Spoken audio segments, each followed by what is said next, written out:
I was thinking last night, and I'm looking at my website now on how I actually describe Wavism now, and I was thinking how I used to use all of these fancy like arty language and like try and use flowery language, which is not me at all, because I actually studied physics at uni and I feel like that beat every single descriptive word out of me.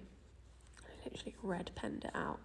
So I actually found it really hard to write like that, and I would ask ChatGPT, which is really bad, to like rewrite how I was describing things or how I was describing paintings like I was a professional artist.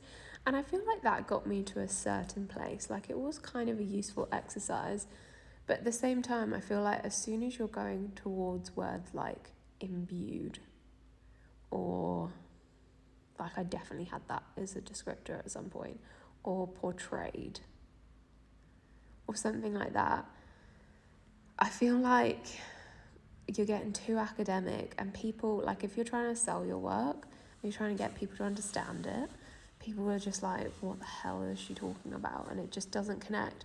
So I was actually thinking about what I've got on my website, and it still is like, it sounds profesh in terms of how I describe Wavism.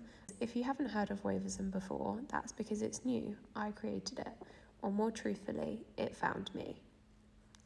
And then I do la la la la la. At its core, I'll put this all in the description. At its core, I used to use loads of like different words to describe how I related to women, but I was like, at its core, Wavism is about what it feels like to a woman to move, to feel, to think, to live, to simply be.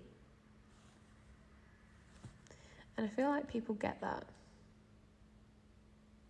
So that's just a word of advice to anyone else who's doing art, is like, keep it simple.